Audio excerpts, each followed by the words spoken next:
I am Carl Langston. I was 41 and was married for 15 years when the following story took place. I am an electronics specialist. I do some installs, but I am mostly a troubleshooting and repair guy. I got lucky with some software I wrote and some gadgets I patented, so I am set for the money. But much too young to retire, I fell into this opportunity to buy the company that I was working at. I am a silent owner and have a CEO and CFO who are sworn to secrecy. So even my wife did not know about that. I had been the owner of the business for 8 years when I heard about a device that would allow your home computer to be your answering machine. As a troubleshooter, I had to test it, so I set it up at my house on my home phone. I found the device had a bug that actually worked to my advantage. I met Linda after I got out of the Army. I was a communications specialist and was injured in an attack while I was working with a communications team outside of Kirkuk in Iraq. Linda is a year and a little younger than I am. She is tall, and I swear it is almost all legs. She is also very beautiful, with an upside-down, teardrop-shaped face. She is of Polish, Ukrainian, and Miami Indian descent. She has the most beautiful blue-green eyes and high Indian-type cheeks. As I have described, she is an exotic knockout. She was 22 when I met her, fresh out of college and trying to get out on her own. I did not know it at the time I met her, but she was not only a virgin, but had only been on a couple of dates and had not had a serious boyfriend since her junior year at the local Catholic high school. We met at a recruiting seminar that was held locally. The company I was investigating was looking for the head of their communications department and had asked me to come back in 45 minutes to talk to their president as the position was considered one of management. I went to get something to eat at the food booth and Linda was in front of me. When she ordered, I could see that it was way more than she could carry, so I offered to help her if she would wait for my order. She did, and I carried the things back to the table she was sharing with 2 other young ladies. She thanked me and asked if I would join them. I agreed, and we sat and talked until I had to leave for my appointment. I got Linda's phone number and said I would call her that evening to find out how her job hunt went. And if you believe that, I have some oceanfront property in Montana to sell you. Job hunting was not on my mind. After talking to the man about his position, something seemed off about the job. The duties he described were more like industrial espionage than communications. I declined, and 3 months later that company imploded when they tried to sell some trade secrets from a Fortune 500 company in the aerospace industry. The man I talked to was convicted and spent some time in Club Fed. I found a different company later that day and was hired to just streamline and run their communications and networks. That evening I called Linda, and she was surprised and pleased I called because, as she said, a lot of the jerks that say they will call were put off by some signals I must be sending out. I said that the only signals that I saw were that she was not interested in a short-term relationship. I said that while I was not really smooth or accomplished, I was never after any short-term gigs. I asked how her job search went, and she said she had 3 good possibilities. I told her that I was hired by a company and would start in 3 weeks. I asked if she was free for coffee the next day, and she agreed. We met, and I told her about my upcoming job and how I had just sold a piece of software, as well as received patents for my gadgets. I was bragging some, but I was proud of my babies, as I called my accomplishments. I asked about her possibilities and found out that she had interviewed with the shady company, but did not get a negative vibe about them. She also interviewed at 2 local banks. One was for a trust officer to handle 2 charitable trusts, and the other was for a loan officer in their commercial loan department. She said she really wanted the trust position, and luckily she got it. We dated for a year, and I asked her to marry me, and she said yes. We were married a year later, but in between we ran into a few minor problems. I am a person who takes my word as a bond, and someone at the bank talked Linda into insisting on a prenuptial agreement. She had been told to protect herself in case of my adultery. I blew my stack. I screamed and ranted about her lack of trust and said in a very loud voice, "Fine, write your goddamned paper, but I will get my attorney to write one also, and we will decide between us whose is most fair." And I will not sign a prenup that allows you to have any of my business interests or income from my pre-marriage inventions or software products." She started crying, and I just left. A week later, I got a knock on my apartment door, and she was standing there and handed me an envelope and my engagement ring.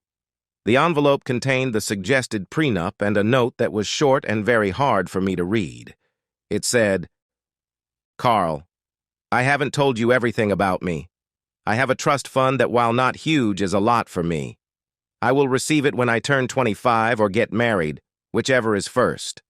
The person I work with, Jack Sampson, is at the bank, and the one who suggested the prenup. He is also the administrator of my trust. I was told the prenup was to protect me. It is not a question of trust. I love you and want to marry you.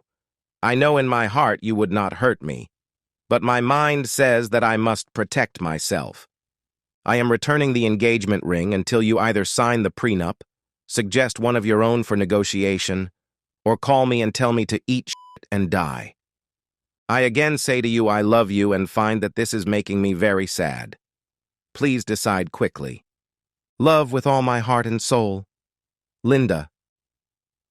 I put the note aside and looked at the prenup. While I did not understand all of the legalese, I could see it really did protect her. But if we were to get a divorce, I would take it in the back. I was furious. The next day, I called my lawyer and went to him with the prenup. I told him I wanted him to write 2 prenups up. I wanted the first one to be as one-sided as the one she gave me, and the other to protect both my premarital assets and her trust fund. I told him to be fair, but to include a death penalty for all post-nuptials joint assets if there is adultery on either side. I explained that I would show her the unfair one, and after she got done ranting, I would tell her I would sign the fair one. I got the papers about 3 days later and laughed at the unfair one. It just screamed, "I don't trust you, so you will be screwed if we divorce." I thought the fair one was okay, but I still did not like it. Because of the way Linda acted when she gave me the notes and papers, I thought turnabout was fair play. I wrote her this note. "Linda, I won't tell you to eat shit and die, but here is a prenup my lawyer wrote to protect me. I must tell you, it is as one-sided as the one you gave me. That one I used to start a fire in the backyard for a couple of the neighbors' boys who were camping out. Your words and actions show me how little you trust me, and so if you want to marry me, you need to sign my prenup. Let me know you want to negotiate a fair prenup, or eat shit and die. I love you and want to marry you, but I will not be mistrusted until I show you I can't be trusted. You can have the ring back easily. All you need to do is show you trust me. I do not like the prenup idea, but will sign a fair one. If I don't hear from you before I start my job, I will move on, otherwise the ring is still here when you want to claim it. I do love you, Carl." A couple of days later, I received a screaming phone call from Linda, and I just let her rant about what a selfish bastard I was. And I could go to hell before she would sign, that she said it was so bad she wouldn't wrap garbage in it. I started laughing and she started crying. I waited until she calmed down and said, "Now you know how I felt. If you want a prenup so damn bad, I have one you can give to your lawyer or advisor to look at, and we can use it as a start. Be very aware that your lack of trust caused me to insist on an adultery penalty for either side. Do we go on, or do I eat shit and die?" Linda started laughing and said, "You would probably ask for horseradish as a seasoning, you prick. If I didn't love you so much, I would come over there and kick your back. Send me a copy and we can see how it goes. I love you." And she hung the phone up.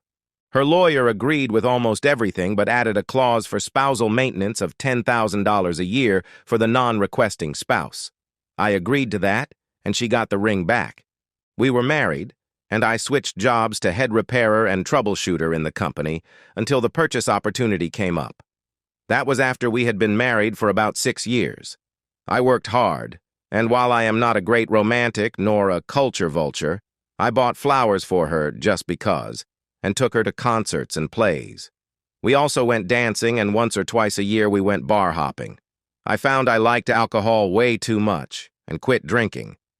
I still did all of the other stuff and didn't stop Linda from having a drink even at the house. On our vacations and long weekends, we took trips all over the country. Life seemed good, and Linda did not seem to complain, so I thought all was well. Our love life was pretty much an equal exploration. I had only been sexually active with 2 girls in high school, and they were in missionary or reverse cowgirl only. Linda was a virgin and was very sexually curious. We found some position books and used them in our explorations. She really loved intimacy under the stars and in a car. It was funny because I got a minivan and had it modified as soon as they came out. Somehow, we never managed to have children, and we did not talk about having them. As in all relationships, the intimacy slowed down as time went on, and we went from almost every night to 2 or 3 times a week. I was happy and had nothing to complain about until about 6 months before I heard the phone call. That was when Linda seemed to lose interest in intimacy of any kind. It took me a couple of months to realize that the only times we were making love was when I noted the time since the last time. Sometimes even then they were mercy intimacy, and Linda was like a dead fish. I had gotten this answering machine gadget and had a spare computer sitting around, so I hooked it up to test it. I found the bug about 6 weeks after installing it. After 5 or 6 calls in any 24-hour period, the device would start recording as soon as the phone was answered. Of course, this tended to suck up hard drive space, so about once a week I would print a list of the phone numbers and length of calls and delete the recordings to clear hard drive space. I had been doing this for about a month when I noticed a lot of 30 to 45-minute calls from 2 different numbers. One of the numbers was from Linda's sister, and the other was unknown. The calls were always from after Linda got home and before I did 90 minutes or so later. There were other calls from the same number, but if the phone wasn't answered, they hung up before they were asked to leave a message. I started saving those calls to a CD and kept them to listen to at a later time. After a particularly hard week, I took a 5-day weekend and started listening to these calls. Most of the ones to Linda's sister were just gossip and mundane stuff. The calls started to get more into their respective love lives about the time my love life went into the crapper. On one of the calls to Linda's sister, Linda admitted to fantasizing about taking a lover. That call was followed by more and more calls. Her sister would say that Linda was so lucky to have a man like me who was turned on by her. Linda said back, "I don't know. Carl has become so boring. We don't do any sexually exciting things anymore. I think now that Jack is starting to sniff around at work, I may see if teasing him will spice my life up." I was furious, but so far it was all fantasy. I listened to a few more, and about 4 weeks later more of the unknown number of calls started. I listened to the first one, and it seemed innocent. It was Jack, and he just wanted to confirm a luncheon with all of the trust officers. They also talked about other work topics. It wasn't until the next week that Jack called and dropped the bomb. He started out with more work stuff, and then said, "The trust officer luncheon was a bust, but you were sure a lot of fun afterward. I did not know you had a birthmark there." Now I was extremely angry because Linda has a birthmark on the inside of her left breast that can only be seen when her breasts are bare. Even the most immodest bikini covers it. Then the next time I got an opportunity for a mercy intimacy, I got a surprise because Linda wanted the lights out and did not want me to go down on her. Both of these were strange actions because the only time we had ever made love in the dark was when we were in the car or outdoors. And the only time Linda did not want me to eat her was when she was on period. I knew she wasn't on her period because it was the week before. I did not know what to think about the lights, so I just stopped and asked what was wrong. Linda said, "Nothing is wrong. I just want the lights out, and I'm not in the mood for oral." Well, by then I had lost my erection and my temper and said, "Jez Louise now, you're not only cutting down on frequency, you are cutting down on positions. No thank you, I'll sleep in my office. That way you can have the dark." I then went and got some bedding and pillows and slept on the day bed in the office. Linda got up with me in the morning with red swollen eyes and said she was sorry. I didn't let her off that easy. If you value our marriage, you need to understand something. Forsaking all others is not just some simple, flowery wedding thing. They are called vows, because they are just that. If you ever cheat on me in word or deed, our marriage is over." Linda's face got white as a sheet, and she ran crying from the room, and I heard the master bathroom door slam shut. I left for work. I stayed in the home office for several more weeks and kept listening to more and more suggestive phone calls until about 15 days later on one of the calls Jack said, "Your body feels so good, and when I'm with you it excites me. I hope you are still limiting that jerk when it comes to intimacy. Your body belongs to me. If he insists, just please take care of it." I found out the next night why she had wanted the lights out and no oral when I accidentally walked in on a naked Linda in the bathroom after I got home from work. She had shaved bare, something she said she would not do for me. She also had a big hickey on her breast and several on her thighs. She screamed and shouted at me to get out. I told her, "Get your back dressed and meet me at the kitchen table in 15 minutes or I will see a lawyer in the morning and it would not be to make a new will." I went to the office and got the prenup and put it on the kitchen table. 25 minutes Linda came down and started to say, "I can explain." "Not unless it is the truth and nothing else. And why does this prenup mean so little to you? Did you shave for Jack when for more than 10 years you would not for me? Did he complain more than I did about body hairs in my teeth? I never put a hickey on you anywhere because I didn't want to destroy the perfection of your body. Did Jack need to mark his territory?"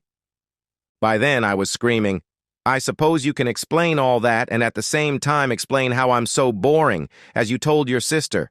I won't be boring, and Jack can have you. I am moving out this weekend, and you can have all you are entitled to. Oh, wait, by the terms of the prenup you get nothing, so you have to move out.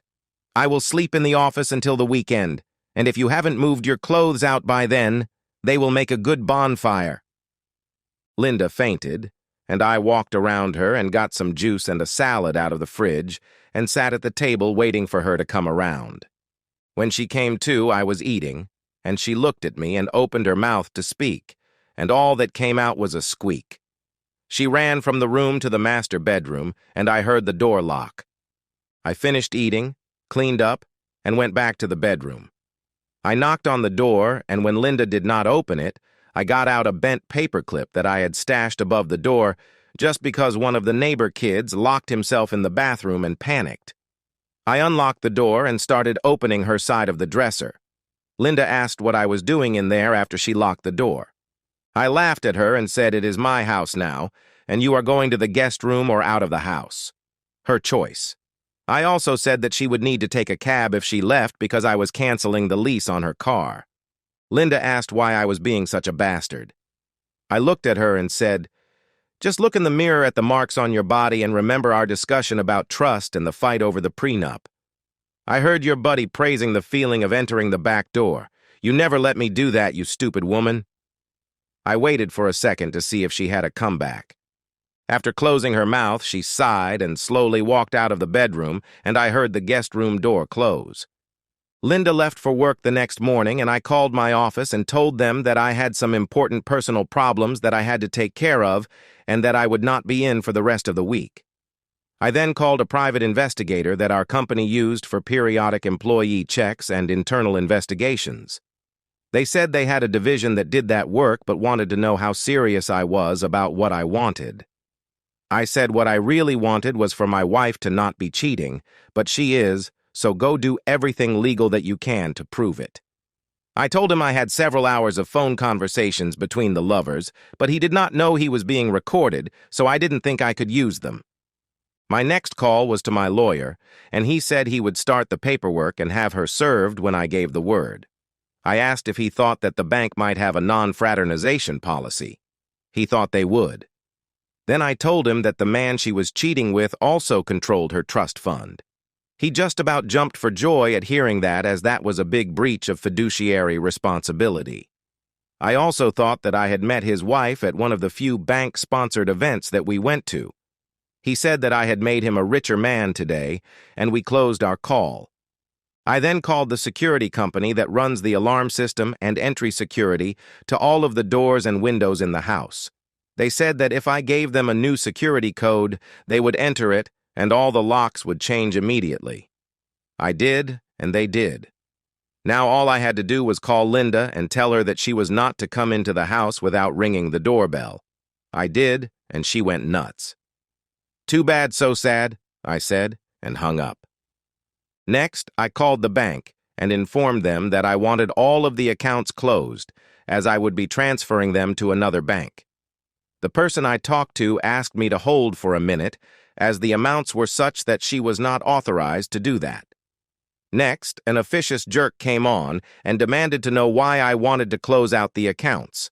I told him that it was none of his business why, and then I said, "I just have a wild hair up my back and decided to move my accounts to a more reputable bank." That sort of shut him up for a second or two, and he said that the accounts would be closed and I could sign the paperwork and pick up the check that afternoon. I thanked him and set an appointment for 1:30 p.m. I called my broker and had Linda removed from all of my accounts and asked that I be removed from all of hers. I called the lawyer back and asked if there was a way to sue any and all parties at the bank and destroy this Jack person. He said it was in the works. I then told him about the recordings, and he agreed that we could not use them in court, but if we get countersued, then they would be bargaining material. I called the leasing company and asked what the buyout was for Linda's car. When I found out how little it was, I bought it. I may be angry, but I decided that maybe a little compassion would soothe some of her anger. Linda moved in with her sister that weekend, and when her sister tried to give me a load of nonsense about what I was doing, I ripped Linda's blouse up and showed her the hickey. I said there are more on the inside of her legs, and I haven't had intimacy with her in almost a month. That stopped that in a big hurry. The private investigator came back with all of the information I needed. It also showed that the lovers were charging their lunch trysts to the bank as business meetings. I paid the bill and sent a copy of the reports to my lawyer. I told the lawyer to serve any and all interested parties during the next business day about 2 in the afternoon. I made it a point to set up an appointment with my trust officer for that time. His office was right next to Linda's and between hers and Jack's. I was in my trust officer's office waiting area because he was running behind. That suited me just fine. I saw 2 young people come in accompanied by a sheriff's deputy. They each had large manila envelopes in their hands. The first office they went into was down the hall a little way, and I assumed it was the supervising trust officer's office. There was not much of a response to that, but the next office was Jack's. He yelled, "He can't do that!" Then he ran from his office to go see Linda. He saw me sitting there and gave a screech and ran up and punched me. I wasn't ready, and the punch was powerful and it knocked me out for a couple of seconds. When I came to, Jack was in handcuffs, and the deputy was looking at me to see if I was okay. He asked what I did to annoy the guy off so much that he would attack me. I told him to ask the lady in the next office they were going to. I then told him to charge Jack with whatever was correct, and I would sign the complaint. I then called my lawyer and gave him the update. He giggled like a schoolgirl and said, "Thanks for the yacht. Now it won't matter if the bank has a policy or not. An officer of the bank attacked a customer on bank property during business hours. How do you feel about owning a branch or 10 of that bank?" I half laughed and said, "The fireworks are over. Now the waterworks will start. They are going into Linda's office as we speak. Send me the bill when all is said and done." He came back with, "Hell, by the time we're done, one of the provisions I will insist on is the bank pay my bill. I'll let you go, but keep me informed." Then he hung up. Linda did not scream or yell, and I didn't hear any crying, so maybe she was expecting it. When I got home, I had several calls on the new answering machine, and my cell phone had several voicemails from Linda. The answering machine calls were from people at the bank asking to talk about the lawsuits. I deleted the voicemails. I then called Linda's sister and asked her to let Linda know that I would not talk to her unless it was in my lawyer's office. I did get an interesting call from my private investigator. It seems that the state's attorney general's office has begun an investigation into Jack's possible looting of several trust funds. One of them was Linda's. He said the schmuck was seducing her to keep her in the dark. Jack has been arrested on grand theft and embezzlement charges as well as breach of trust charges. Linda's trust was almost empty when she found out she sued the bank. Between the two of us and our lawyers, we got high 7 figures each from the bank, and Linda's trust was restored. She wanted reconciliation, but I just handed her a jar of horseradish. And that's the end of today's story. If you enjoyed it, please give this video a thumbs up and drop a comment below. Your support helps the algorithm push my content further. If you're new to the channel, don't forget to hit that subscribe button. It really helps me keep creating more stories for you. Thanks for watching, and I'll see you in the next one.